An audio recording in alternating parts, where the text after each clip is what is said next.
Hey guys, welcome back to another Diecast Radiator Studios review. Today we'll be reviewing Dale Earnhardt Jr. again. Yeah, remember the video that I did years ago?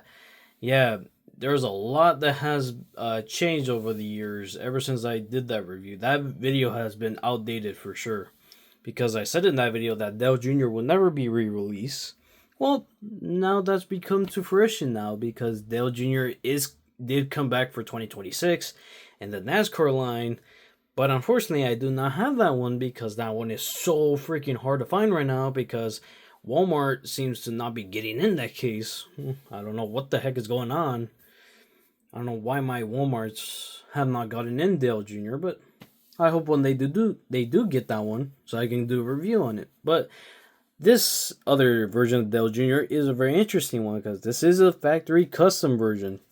This is of the second version. I do not own the original version, which the original version is more brighter of a red than this maroon red that I have here. But still, this is kind of a more obscure Dale Jr. Because yeah, I don't know why they use the RPM model, but anyways, let's just get on with the video. This video is already. I don't want to make this review a little bit too long, but yeah, Dale Jr. obviously appeared in the first Cars movie. Obviously, he had a cameo and was voiced by actual real life NASCAR driver Dale Earnhardt Jr., which he is my favorite driver of all time. I know people would always say, "Oh, he's so overrated." Well, obviously, of course, because he's like the most popular driver of all time.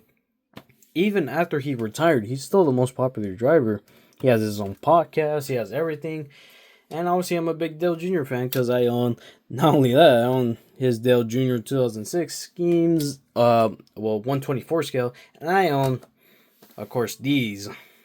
Yeah, the late model cars that he drove in 2024 and in 2025. We'll see if he drives one for 2026, but I'll keep that in the background. And I own, of course, Dale Jr. hats.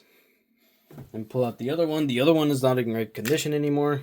But yeah, this is the other Dale Jr. hat. I didn't really focus that one correctly, but yeah. I am a really big Dale Jr. fan for sure. But let's just get on with the releases. So yeah, this one was obviously a factory custom. This isn't an official. This isn't an official release. Yeah, this one came out sometime around like 2022 or 2020. Yeah, it probably came out right around that time.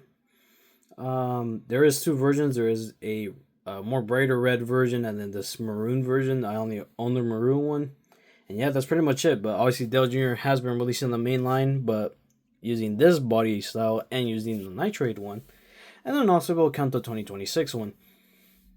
But anyways, let's just get on with the review. So yeah, of course, you got Dale Jr. Yeah, with this RPM style.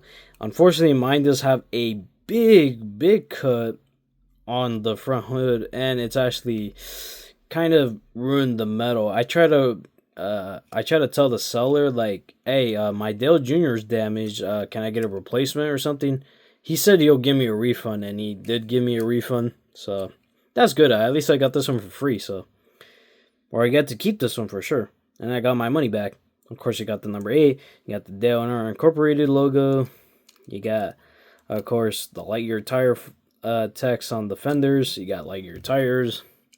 I think these are like kind of almost close to gunmetal gray. And then you got the number 8 with the E behind it, which obviously this has had, some legal issues with that number 8 font, but we'll get to that later on. And then obviously you got the contingency sponsors. You got Dale Earnhardt Incorporated, and then you got the number 8. No Dale Jr.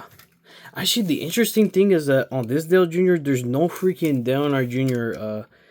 Font or signature on that one. That's kind of interesting why that one did not include, why this one did not include it. Interesting. I never noticed that before. And then Dale Earnhardt, the same thing on the other side. You got the JR logo, which looks a little bit too squished in. And then Dale Earnhardt Incorporated, and then yeah, for some reason mine does have a date stamp. So, and then yeah, there's some things about it that kind of feel a little bit weird. Yeah, this one's kind of a weird version that I have, but let's just compare it to the original one. So of course you always see the difference is the body style. Dale Jr. having a happy face instead of like kind of more scared face on this one. And then obviously same thing. Obviously this red is a bit more vibrant. Yeah, but of course Dale Jr. is one of my favorite drivers of all time. I watched a lot of his classic races from the Cup Series back when he was driving the Budweiser 8 scheme, the Amp 88 Dale Jr. scheme, the National Guard scheme. Yeah, Dale Jr. has driven so many paint schemes over the years that I'm a big fan of. But obviously, the Budweiser one will always be the best paint scheme that he ever drove in the Cup Series. And I'm glad that he was able to get the rights back to the number 8 font and able to do this tribute paint scheme for the late models. And then obviously I do own the Dale Jr. diecast. Actually, I own 3 of this one for some reason. I own this one, of course, which was of the 2009 release. I own the original 2007 one and the 2008 one. But I do not own the rubber tires one. I do not own the Motor Speedway South one. And I do not own the most recent release one, which I hope I can get my hands on.